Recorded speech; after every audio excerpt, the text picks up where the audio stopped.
Guess what time it is? Or I thought it was. Here I am, I'm at the Zombulance. It's dead quiet. No one is around. Leg's not here. Rick's not here. But I'm here.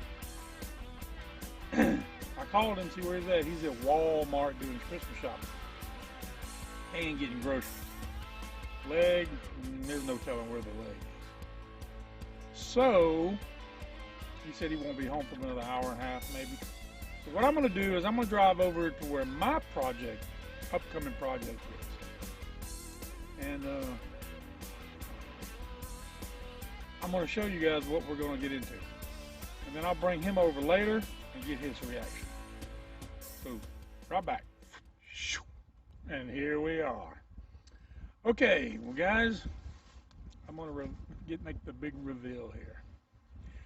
The next project that the two fat guys with one leg is going to tackle is a pretty big project. This was actually my dad's, and over a series of unfortunate events, first of all, there was a tornado that caused damage, and then we worked on it, stripped it out, and then he got sick. The shop we were in, we had to get out of the shop because of after Hurricane Katrina and FEMA came in and seized that entire building complex we were in. So they brought it out. He brought it out to a friend of his house, and it's been here ever since. And his friend passed away several years ago, and now it's time to get it back.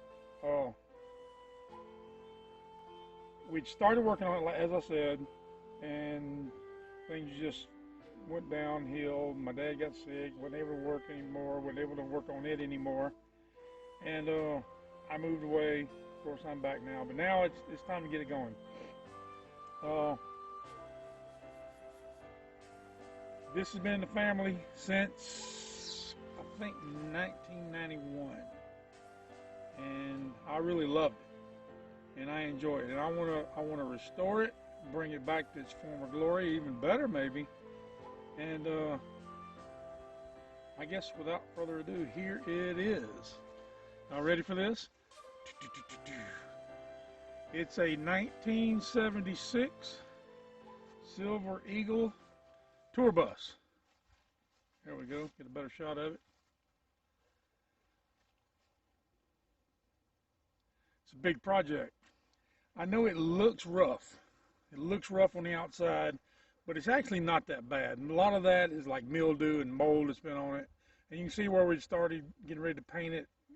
Part of it had been primered in. Body work was being done up here. And a tornado had hit this side. Debris had hit it and caved this side in. That was fixed. Put all new windows down through it. So it's got new modern windows. And it's been parked here ever since. Now, as you see, someone got into the electrical. All the electrical was ripped out under the driver's seat. So I got to repair all that. And but even if it just had a good cleaning, it would look totally different. So let me walk around the other side here. We had put new windshields in it, got brand new windshields. We had built the custom one-piece door, got rid of the two split doors that open. And you can see where the old primer is flaking off. It was actually sheet metal from a gas station, the signage, and that's the sheet metal size. But automotive paint on it, it'll be brand new, polish up the aluminum. It's going to be a big job. It has a Detroit 871 diesel engine. It's a rear pusher, of course. It's in the back. And it's got a 4-speed manual transmission. Oh, let me get this open. Sorry about that. There's the engine.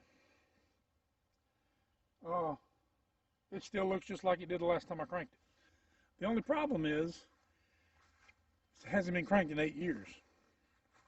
And when a diesel sits that long, it doesn't hurt them, but a lot of times the fuel injectors will get clogged and are stuck. So we got to make sure all the injectors are unstuck, clean the fuel tanks out, fix the wiring, of course. But I can actually bypass a lot of that because that was a lot of, like the little stereo system and other things we don't use anymore. I can eliminate all that. I can wire everything to the back where we can crank it from the back. It had an air leak is why it was parked. It used to crank and run, no problem. Crank it up first start. Has an air leak behind that axle. You can't get in there to it because it's on the ground. And you see there's a tree growing up right here. That's how long it's been sitting there. Pine tree grew up.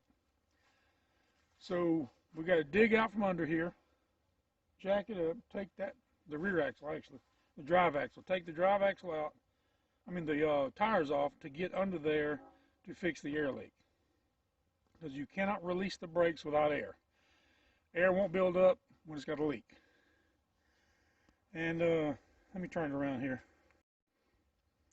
Another shot of it here. Like I said, brakes will not release without air pressure. It is a 40-foot Silver Eagle. Like I said, it's a 1976. And what's unique about this bus, in the 80s, the Romanian Olympic gymnastic team, this was the bus that they toured America in.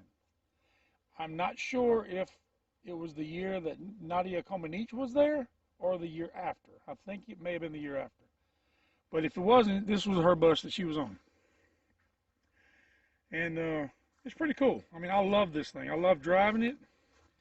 The Silver Eagles are known for their smooth ride.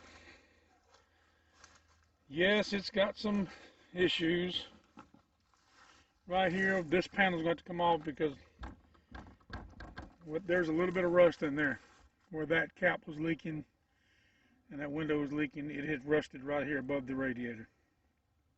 No problem. I'm going to take all the skin off, put the new structure in, and then redo it.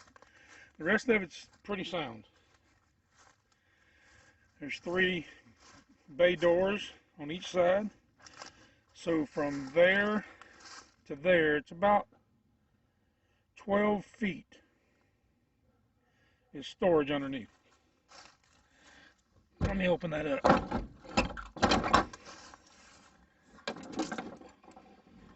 It should stay.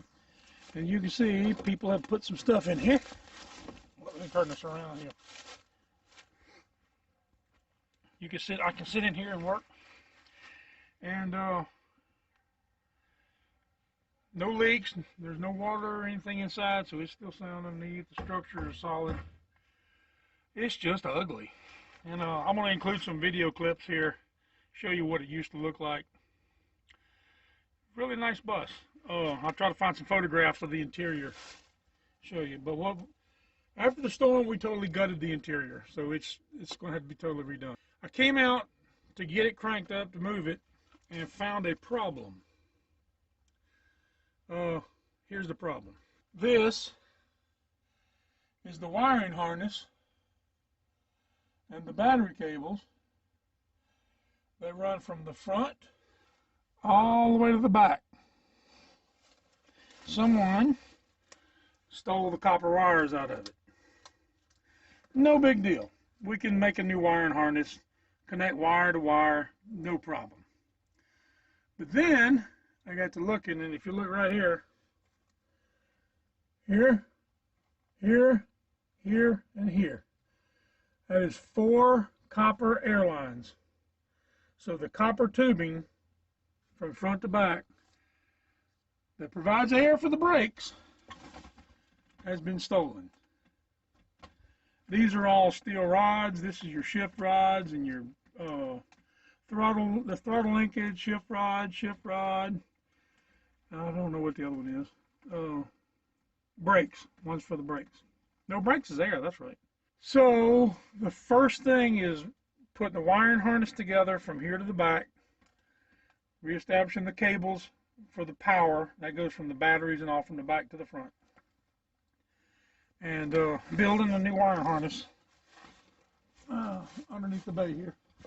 And you can see they took the covers. This had a cover on it. They took the covers off and stole this out. The people that the bus is sitting at their property, they were unaware of it. Just some thief came up and stole it. But we're going to get it cleaned out. Probably in the next video, we're going to clean all this out. We can open all the doors up, the bays up, see what's what, and start working on all this electrical. Then I will get the front panel fixed. That's step 2. Step 3 is fixing the air lines so we can build up air pressure. And the brake cylinder is sticking, so I may have to rebuild that. Then it'll be ready to crank the engine.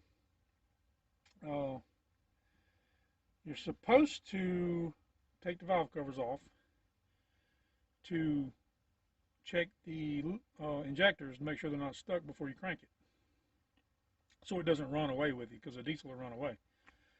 And but I have a friend of mine who knows a lot about diesels, and we're going to attempt to crank it without doing that first to see if we can get it, because we can shut it down with one of us inside, one of us outside, one of us above the motor. We can shut the motor down if it starts to run away. But before we crank it, got to get 2 new batteries. Make sure the fluids are right. I've already checked the oil in the rear end. I mean the oil in the transfer case and the engine, and it's good. And the fuel, because it's been sitting for a while, we got to either take the tank out, drain it, clean it, or set a temporary, maybe a 5-gallon bucket of diesel there, or jug of diesel, and tap the fuel line into that, so we run off that instead of the tank till we get the tank clean. But that would be the step 4, cranking the engine. And once it's cranked and get the brakes released, we're hitting the road. We're going to drive it out of here. Now, I'm not going to drive very fast because these tires, they're probably dry rotted for sitting here this long. I'm sure they have flat spots on them. They don't look bad. They're all holding air after that long, except one tire, it goes flat. But it was going flat when we parked. That's it for today. On the next video, I'll give you a tour of the inside and show you the work that's going to need to be done there. So make sure you tune in for part 2 of the Eagle Bus Restoration Series. Have a good day and hope to see you soon.